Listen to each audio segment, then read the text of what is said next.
1년 중에 마지막이 이제 돼가고 있어요. 그렇죠? 여러분들 계획하신 중에 이 계획했던 일들은 잘 돼가고 계신지 모르겠습니다.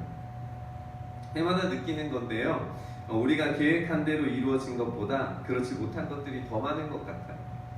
여러분들은 어떠신가요? 잘 돼가고 계신가요? 계획한 것들 잘 이루어지고 계십니까? 저는 이제 막 초보 아빠다 보니까 이 아이를 돌보는 일에 이제 막 신경을 쓰기 시작을 했어요. 그래서 아이가 왜 우는지 몰라서 이제 당황할 때가 있습니다.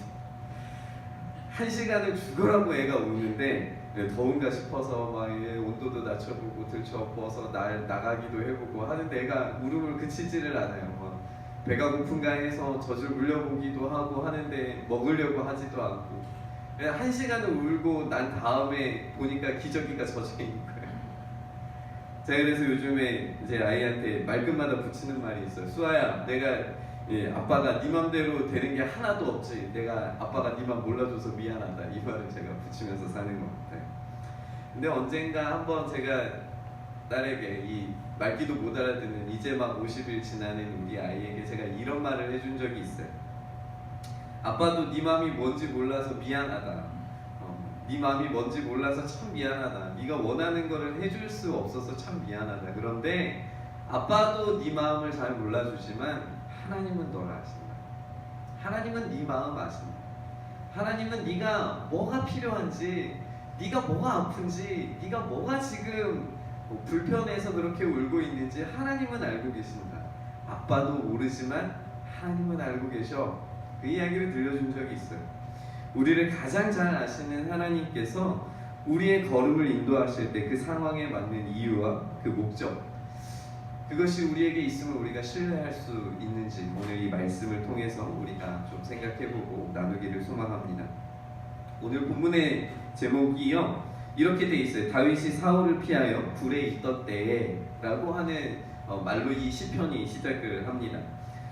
이 본문은요, 이 사무엘상 22장을 좀 떠올리는 것 같아요. 그래서 우리가 사무엘 22장과 함께 오늘 본문을 좀 함께 나눠야 할 것 같습니다. 사무엘상 22장은 이렇게 시작을 해요. 그러므로 다윗이 그곳을 떠나 아둘람 굴로 도망하매 그의 형제와 아버지의 온 집이 듣고 그리로 내려가서 그에게 이르렀고 라고 시작을 합니다. 아둘람 굴로 도망을 합니다. 그리고 그의 형제와 아버지의 온 집이 듣고 그리로 내려갔고 그에게 이르렀다. 이런 이야기로 이제 시작을 해요. 굴로 피합니다. 다윗은요, 사울을 피해서 계속해서 도망을 가요. 죄송합니다. 다윗이 사울을 피해서 자기가 원하는 대로 가는 게 아니에요. 계속 피해서 도망을 갑니다. 자기가 원하는 대로 가는 게 아니라 그저 피해서 가는 거예요. 심지어 피해서 도망친 그 성읍에 있는 그 사람들이 사울에게 신고를 해요. 얘가 여기 있으니까, 다윗이 여기에 있으니까 빨리 와서, 사울 당신이 빨리 와서 이 다윗을 잡아라. 그래서 도망을 갑니다. 다윗은 골리앗을 물리친 영웅이었어요. 백성들에게 사랑받는 사람입니다. 그런데 사울에게 쫓기는 신세일 뿐만 아니라 어느 성읍에 들어가든지 성 안의 고발자들에 의해서 쫓겨나는 상황을 지금 경험하고 있는 거예요. 자기의 계획대로, 자기가 원하는 대로 되는 일이 하나도 없어요. 자기가 원해서 가는 길이 아니에요. 쫓겨나는 거예요. 심지어는요, 다윗이 이 아둘람 굴로 피해서 숨게 되면, 이 굴 속에 피하면 혼자 숨어야 되잖아요. 그래야 적들이 자기를 못 찾을 거 아니에요. 굴 속에 숨었을 때 조용해야 되잖아요. 그런데 2절을 보니까 환난 당한 자와 빚진 자와 모든 자와 마음이 원통한 자가 다 그에게로 모였고 그는 그들의 우두머리가 되었는데 그와 함께한 자가 400명이래요. 400명이 굴에 숨었다고 생각해보세요. 먹을 것을 어디에서 구합니까? 물을 어디에서 구해야 될까요?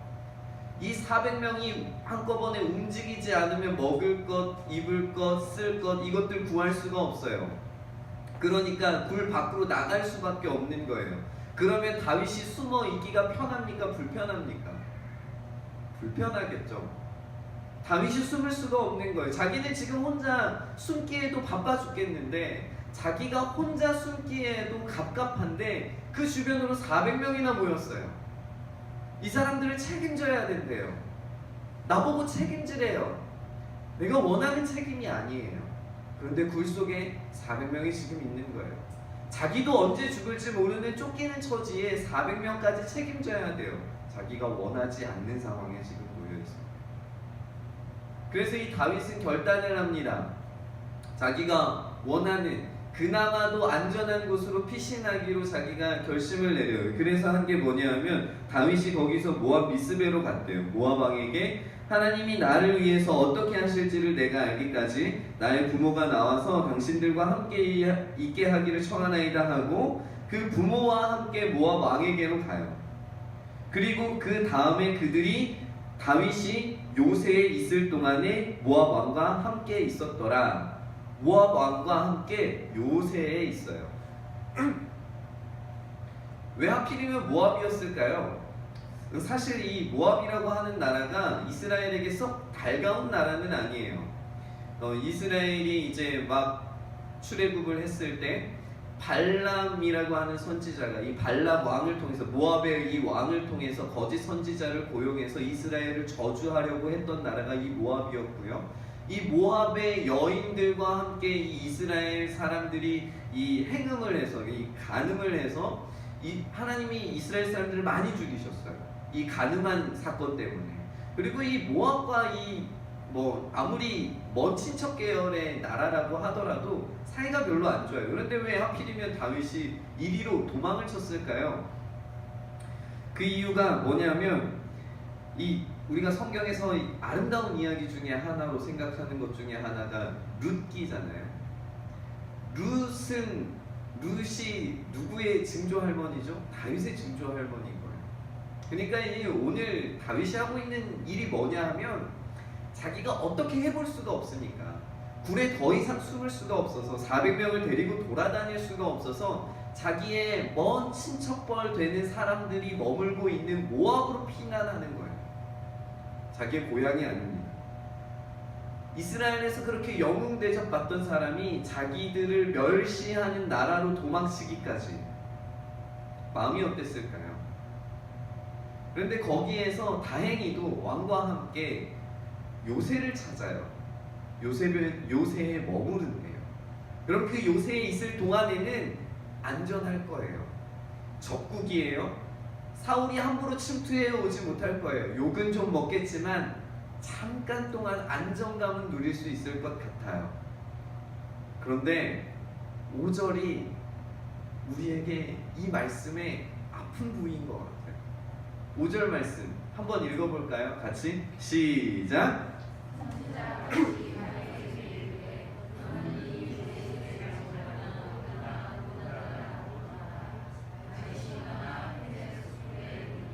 세상에 하나님이 선지자를 통해서요 요새에 있지 말래요.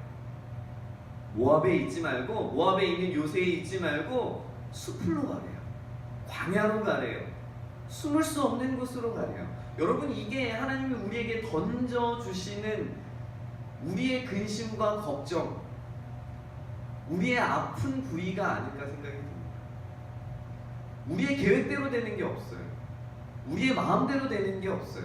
하나님은 심지어 우리에게 잠깐의 여유도 허락하시지 않는 것처럼 보여요.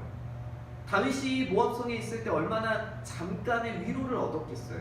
잠깐의 어떤 안정감을 누렸겠어요. 여기는 요새예요. 요새면 사울이 아무리 전쟁을 하러 쳐들어와도 모압 왕과 함께 있기 때문에 잠깐이라도 싸울 수 있어요. 혹시나 질 것 같더라도 요새이기 때문에 도망칠 시간을 벌 수 있어요. 근데 하나님이 그걸 원하지 않으세요.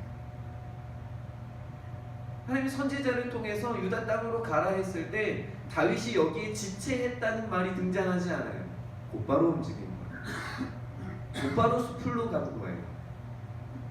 숲으로 가요. 언제 죽을지 모르는, 언제 드러날지 모르는, 심지어 굴도 아니라 이제는 숲풀이에요. 자기를 가려줄 수 있는 게 있지 않아요.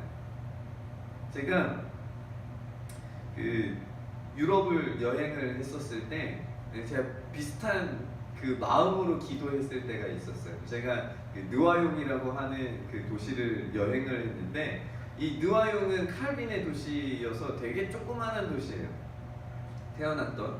근데 제가 모르고 거기를 가는 바람에 월요일날 박물관이고 어디고 다 휴관이었는데 그걸 모르고 간 거예요. 게다가 그때는 영어도 짧아가지고 이게 휴관인지 아닌지 뭐도 모르다가 오후 내에 거기에 있다가 기차 시간을 놓쳐버렸어요.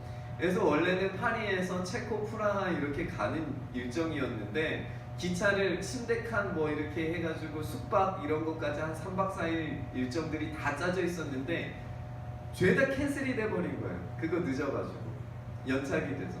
그래서 제가 이 느와용에서 파리로 내려와서 파리에서 리옹이라고 하는 도시로 제가 내려왔어요. 리옹에서 이제 하룻밤을 묵어야 돼요. 너무너무 숙박비가 비싼 거예요. 거기에서 도저히 제가 잘 수 있는 정도의 비용이 계산이 안 나오는 거예요. 여기에서 잤다가는 미아가 될 것 같은 거예요. 영어도 안 되지, 뭐도 모르지, 여기는 영어도 잘 안 쓰고 막 불어 쓰지, 어디 바로 스위스 옆 동네였는데 스위스만 넘어가면 이제 독일어까지 써야 되지. 제가 할 수 있는 방법이 없었어요. 안 되겠다. 노숙을 하자 하고 추운 날 배낭을 끌어안고 거기에서 노숙을 하기 시작을 했어요. 그때 진짜 너무 무서운 거예요. 이 배낭마저 내가 잊어버리면 내가 정말 국제 미아가 되겠다 싶은 생각이 들어서 정말 배낭을 꼭 끌어안고 역 기차 그 역에 안에서도 머무를 수 없게 해요. 다 쫓아내더라고요. 그래서 다 쫓아내서 이 길바닥에서 진짜 이거를 배낭을 끌어안고 있었어요. 그때 다윗을 생각을 했어요. 그때 제가 진짜 무서웠던 게 뭐냐면 그 옆으로 흑인들이 지나가는데요. 금목걸이를 이렇게 주렁주렁 차고 뭔가 이 바지 옆에 그 권총처럼 보이는 뭔가가 이렇게 걸려 있는 것 같고 저기 멀리에서는 경찰차 그 사이렌이 계속 울고 있고 이런 거예요. 흑인들 막 떼거리 한 3-4명이 막 이렇게 쭉 지나가고 잠시 후에 또 지나가고 또 지나가고 막 누군가는 막 뛰어가고 그 사이에서 하나님 저 좀 살려주시면 저 사역 열심히 할게요. 이런 기도가 절로 나왔어요. 하나님 저 좀 한국으로 되돌려 보내주세요. 아무것도 가려지지 않는 상태로 노출이 된다는 건 가만히 있어도 아무런 일이 벌어지지 않아도 무서워요. 다윗은 그런 상황이 아니에요. 노출이 되면 죽는 거예요. 노출이 되는 순간 사울이 언제 자기를 찾아와서 죽일지 모르는 상황인 거예요. 그곳에 지금 헤레 수풀에 지금 던져진 거예요. 여러분들의 상황이 혹시나 하나님이 그렇게 1년을 지나게 하셨는지 한번 되돌아보셨으면 좋겠어요. 내가 계획한 건 이게 아니었는데 나는 모압의 요새를 찾기를 원했는데 모압 요새는커녕 하나님이 자꾸만 헤레스풀로 가라고 하는 것처럼 느껴지는 그런 상황에 우리가 던져져 있지는 않은지. 앞길이 정말 막막하고 뭔가 뚫고 지나갈 만한 힘이 나에게 없어서 눈물밖에 나지 않았던 시간이 올 1년 동안에 있지는 않았었는지. 내년 1년을 준비를 해야 하는데 내년 1년이 정말 막막하게 내가 요새에 잠깐 있었던 것 같은데 그곳에서 쫓겨나서 헤레스풀로 가게 되는 그런 상황은 아닌지.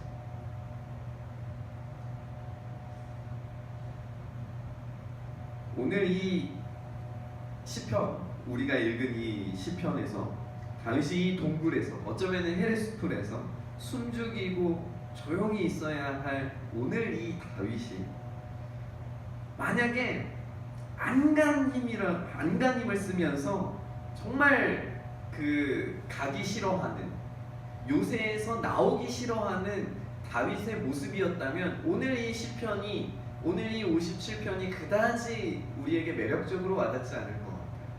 아무런 감동도 우리에게 주지 않을 것 같아요. 그런데 다윗은 순종하면서 곧바로 헤레스풀로 나아갑니다. 그리고 아둘람이 굴에서 오늘 이 노래를 지었다라고 이야기를 해요. 이 동굴에서 수풀에서 숨죽이고 조용히 있어야 할 이 다윗이 오늘 어떻게 노래하는지 한번 봅시다. 2절을 한번 보실까요? 2절 보시면 이렇게 돼 있죠. 내가 지존하신 하나님께 부르짖으며 곧 나를 위하여 모든 것을 이루시는 하나님께로다. 부르짖는다는 이 말은요, 대부분의 본문에서 소리 질러 부른다는 말과 바꿔 쓸 수 있는 단어예요. 우리 본문에서는 그렇게 되어 있지 않지만 다른 용례들이 다 소리를 지르는 거예요. 여러분 한번 보세요. 굴에 있어요. 숨어야 돼요. 수풀에 있어요. 언제 노출될지 모르는 상황이에요. 근데 거기에서 소리를 지른대요. 자기를 노출시키는 거예요. 거기 내던져진 그 존재를 아예 노출시키는 거예요. 그리고 여기에 끝나는 것이 아니라 더한 표현이 7절과 8절에 나와요. 우리가 좋아하는 말씀이기도 하는데 7절과 8절 함께 읽어봅시다. 우리 시편 57편 7절과 8절 함께 읽겠습니다. 시작! 하나님이여 내 마음이 확정되었고 내 마음이 확정되었사오니 내가 노래하고 내가 찬송하리이다. 내 영광아 깰지어다. 비파야 수금아 깰지어다. 내가 새벽을 깨우리로다. 그냥 단순하게 소리를 지르는 것에서 끝나는 게 아니에요. 다윗이 지금 소리 지르면서 기도하겠습니다 여기서 끝나지 않았어요. 지금 동굴에서 수풀에서 가장 조용한 그 새벽에 비파를 깨워서 수금을 깨워서 내가 이 새벽에 노래하겠습니다 라고 지금 하고 있는 거예요. 죽기를 다짐하는 거예요. 내 상황이 변하지 않아요. 수풀에 있어요. 동굴에 있어요. 내던져진 존재예요. 언제 위험이 나를 찾아와서 내가 죽을지 모르는 상황이에요. 요나단과의 대화에서 내가 삶과 죽음 그 사이에 한 발자국 사이에 내가 서 있다 이런 표현이 나오거든요. 자기는 지금 그런 상황인 거예요. 한 발자국만 잘못 디디면 나는 죽은 목숨이야. 그게 다윗이 생각하는 광야의 삶이었어요. 그런데 그곳에서 지금 소리를 지르겠대요. 그곳에서 지금 수금을 치고 비파를 쳐서 새벽을 깨워서 내가 노래하겠다라고 이야기한대요. 말도 안 되는 짓을 지금 하고 있는 거예요. 다윗이 왜 그렇게 할 수 있었을까요? 다윗은 왜 이렇게 노래를 하고 있을까요? 다윗의 노래하고 찬송하는 이 확정된 이 단단하게 세워진 이 마음은 도대체 어디서 오는 걸까요? 그것이 바로 오늘 이 본문의 전체의 주제인 1절에 나오는 이 말씀 때문에 그런 것 같아요. 우리 1절을 다시 한번 읽어보겠습니다. 시작!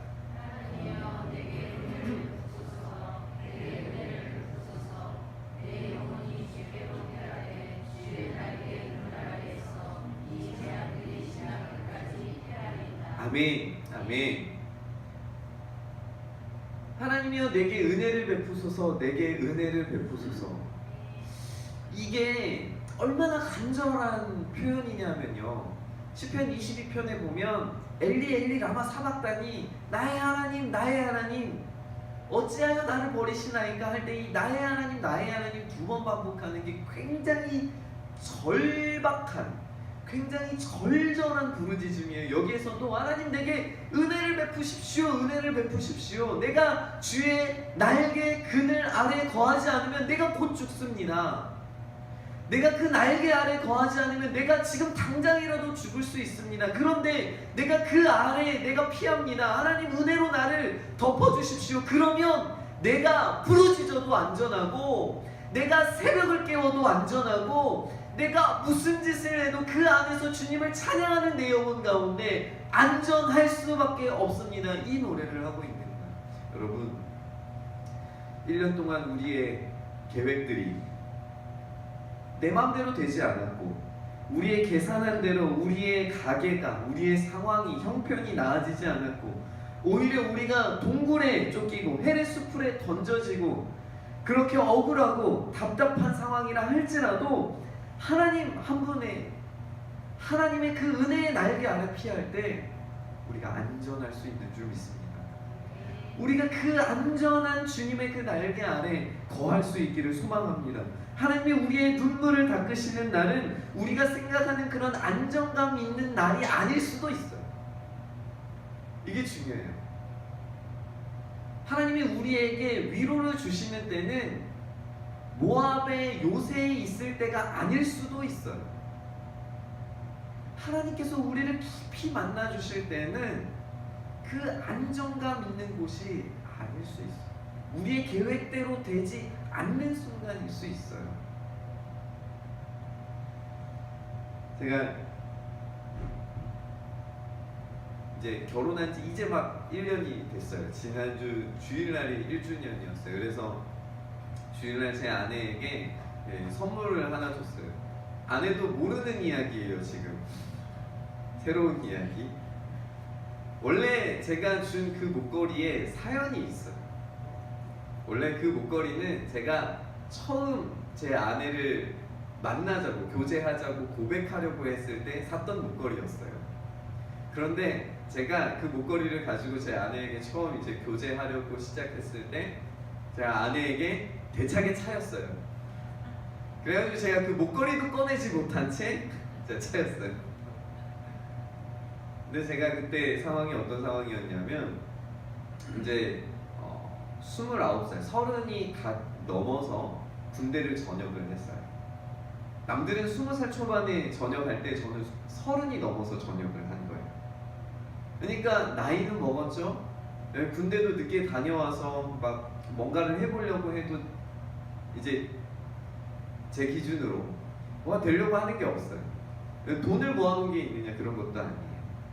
돈도 없어요. 교회 사역하는 10년 동안 열심히 사역해서 하나님께서 좋은 데 보내주시겠지. 그때 당시에는 이제 큰 교회로 이제 이렇게 갈 수도 있는 그런 상황이었는데 하나님께서 그 길을 자꾸 막으시는 것처럼 느껴졌어요. 하나님 거기가 아니라고 자꾸 말씀하시더라고요. 그리고 가장 그때 충격으로 오래 남았던 게 제 아내에게 이제 고백했을 때가 저희 아버지가 돌아가신 지 딱 1년 되는 그때쯤이었어요. 아버지를 잃었을 때 아버지의 상황도 참 오늘이 다윗의 상황 같아요. 아버지는 섬에서 목회하셨거든요. 섬을 그렇게 돌아다니셨어요. 섬에서 처음 그 섬에서 사역하실 때 사역지가 한번 배 타고 들어가면 6시간, 7시간을 배를 타고 가서 들어가셔야 되는 섬이었어요. 그리고 난 다음에 그 옆에 있는 섬을 가려면 또다시 6시간, 7시간 배를 타셔야 돼요. 지금은 다리 하나가 낮아서 10분이면 가는 거리인데 그때는 배를 타고 6시간을 돌아다니신 거예요.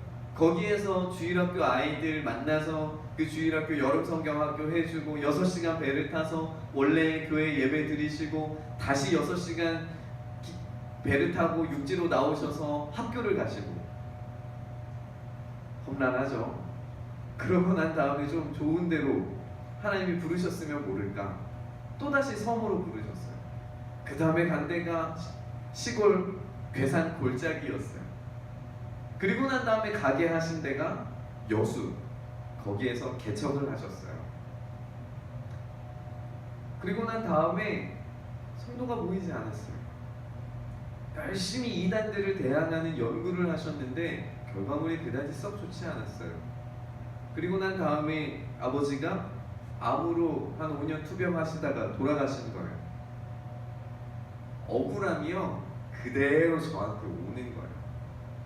하나님, 저요 하나님 앞에 헌신한다고 20살 초반부터 군대까지 밀어가면서 10년 동안 사역했어요. 아버지요 평생을 섬, 시골 전전하시다가 저 이단 사역한다고 애쓰시다가 돌아가셨어요. 그러면 뭐라도 보상을 좀 하셔야죠. 뭐라도 좀 주셔야죠. 저한테 이러시는 게 어디 있습니까? 게다가 저한테 정말 그 작은 소원 하나, 여자친구 하나 만드는 거 그것마저도 허락하지 않으십니까? 대차게 까십니까? 이 목걸이 하나 못 꺼내게 만드십니까? 열받아가지고 제가 기도원에 들어갔어요. 금식하러 들어가서 한 3일간을 금식하니까 그때는 펄펄해요. 아무렇지도 않아요. 배가 고픈 것도 몰라요. 정말 열받았거든요. 저녁 기도에 참석을 했어요. 더 열받았어요. 그 강사 목사님이 열심히 헌금 열심히 해라 이 설교, 제가 정말 경멸하는, 네, 죄송합니다 이렇게 표현을 해서 정말 싫어하는 설교를 하고 계시더라고요. 그래서 너무너무 화가 났어요. 차라리 그 말씀 통해서 은혜라도 좀 주시지. 4일째 되던 날에 너무 큰 분노를 가지고 내 인생을 하나님께 다시 점검하면서, 하나님 저 진짜 부르신 거 맞냐고, 이렇게 할 거면 저 안 할 거라고 까지. 그러고 기도하고 딱 일어서는데 다리가 확 풀리는 거예요. 이제는 힘이 빠졌구나, 내 힘이 완전히 빠졌구나 싶어가지고 잠이 들려고 하는데 또 새벽에 잠깐 깼어요. 새벽에 깨서 잠도 못 자겠고 배는 고프고 하나님께 원망할 힘도 없고, 그때 하나님께서 저한테 딱 한마디 마음을 한 문장으로 저한테 딱 주시더라고요. 내가 네 인생 책임질 건데 뭐가 그렇게 걱정이냐. 내가 네 인생 책임질 건데 뭐가 그렇게 걱정이냐. 네 아버지, 너의 목회, 너의 뭐 그 연애담 그런 거, 돈 이런 거 왜 걱정하냐. 내가 네 인생 책임질 건데 뭘 그렇게 염려하고 화가 나 있냐. 제가 마치 요나가 된 것 같았어요. 하나님이 저한테 부어주신 게 더 많았는데 그건 보지 못하고 그냥 내가 자꾸 쫓겨나는 것만 생각한 거예요. 내가 자꾸 동굴에 숨은 것만 생각하는 거예요. 나에게 맡겨지지 않은, 나에게 어울리지 않은 것 같은 그 책임만 자꾸 생각하게 되는 거예요. 나에게 어울리지 않는 잠깐의 그 위안을 얻을 수 있는 여자친구라고 하는 모압의 성을 쫓아내시니까 너무 화가 나는 거였어요. 헤레스풀로 던져지니까 내가 뭘 할 수 있는 게 아무것도 없는 것처럼 느껴지는 거예요. 그런데 하나님이 그 자리에서 정말 저에게 큰 위로를 주셨어요. 내가 네 인생 책임질 건데 뭐가 그렇게 걱정이냐. 여러분, 그 음성이 우리에게 들리길 소망합니다.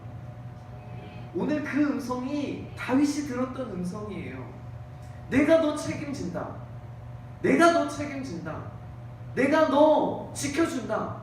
내가 그 날개 안에 거하게 한다. 그게 하나님이 우리에게 들려주신, 다윗에게 들려주신 음성이었어요.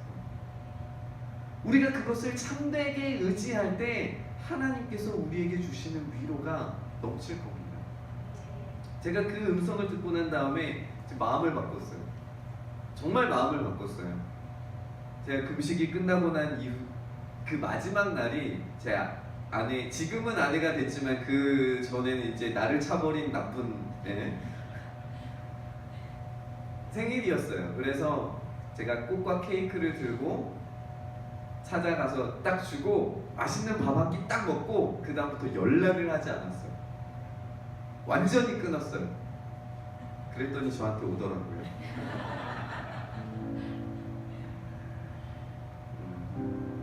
그리고 난 다음에 결혼하기까지 많은 어려움들이 있었지만 하나님께서 저에게 정말 위로하셨던 한 가지 일하셨던 일이 있어요. 그게 뭐냐면 결혼을 준비를 해야 되는데 돈이 없잖아요. 전도사 사역 10년, 또 우리 목사님 예배 시간에도 한번 말씀하셨었지만 저 처음에 사례를 25만 원 받고 사례했어요. 네, 사역을 했어요. 처음에 아무것도 모르는데. 그러니까 제가 모은 돈이 뭐가 있겠어요. 저희 아버지 돈 없어요. 그렇게 하셨는데 무슨 돈이 있었겠어요. 저희 아버지 명의로 생긴 빚만 1억 가까이 되는 빚이 있었어요. 네. 그러다 보니까 돈이 없었어요. 결혼 준비하려고 하는데 돈이 없잖아요. 그러니까 하나님이 희한한 일을 하셨어요. 3학년 결혼하려고 하는 그 첫 학기 때 설교대회라고 하는 이상한 대회를 만드셨어요. 그런 대회를 왜 만드셨는지 모르겠어요. 근데 설교가 어떻게 대회가 되겠어요. 근데 거기에 상금이 300만 원인 거예요. 제가 정말 솔직한 말로 돈 보고 대회 나갔어요. 내가 거기 나가서 얼마나 고생했는지 아파가지고 그 예선 치르는 날 열이 나는 정말 응급실 실려갈 뻔했어요. 예선을 치르는데 제가 그때 2등을 했어요. 2등하면 거의 가망이 없는 거예요. 다른 학교들에서 다 오니까 2등하면은 가망이 없는 거예요. 본선에 나갔어요. 여전히 몸이 아팠어요. 근데 가서 정말 설교를 하는데 아무 생각이 들지 않았어요. 예선할 때는요, 심지어는 처음부터 이제 설교를 하니까 내용들이 다 머릿속에 있어야 되잖아요. 고인목이라는 게 있습니다 하고 한 3분 동안에 아무 말도 못한 거예요. 너무 아파가지고 머리가 빙 돌아가지고. 근데 2등을 한 거예요. 그것도 은혜인데 설교대에 나가서 정말 은혜로 감사하게 1등을 했어요. 300만 원 받았어요. 그거 가지고 결혼 준비한 거예요. 희한하죠? 저는요, 하나님이 내 인생 책임지시는 게 뭔지를 알아보고 있어요. 우리 수아가 태어나자마자 아팠잖아요. 제가 진짜 걱정이에요. 태어나면서 뭐 준비하는데 돈 많이 들잖아요. 몸을 얼마나 잘 드러났는지 아파가지고 그걸로 정말 한순간 한순간이 하나님께서 책임지시는 걸 느껴요. 제가 여전히 해례수풀에 있어요. 남들 제 친구들이요 다 막 좋은 교회에서 막 큰 교회에서 막 사역 열심히 하고 막 그거 보면서 부러워했었어요. 정말이에요. 근데요 어느 순간에 보니까 하나님이 매 순간순간 책임져 주시는 지금 이 자리가 진짜 은혜의 자리더라고요. 여러분들이 1년의 상황을 1년의 시간들을 지내오시면서 내 마음대로 되지 않는 상황들에 부딪혔을 때, 내 계획대로 되지 않는 상황들에 부딪혔을 때 낙심하지 마십시오. 힘겨워서 눈물이 절로 나는 그 순간에 여러분 낙심하지 마세요. 하나님의 위로가 시작될 때, 하나님께서 붙드시는 그 붙드심이 시작될 때, 그때에는 헤레스프리어도 괜찮은 거예요. 그때에는 내가 쫓겨나도 괜찮은 거예요. 그때는 내가 억울해도 괜찮은 거예요. 왜냐하면 그곳에 하나님이 함께 하셔서 나를 도와주시는 손길을 느끼고 있으니까요. 그때가 진짜 은혜의 순간인 줄 믿습니다. 그 시간 함께 이 찬양하시면서 내 영혼이 주님 품 안에 있을 때에만 안전합니다. 같이 찬양하며 나가겠습니다. 내 아버지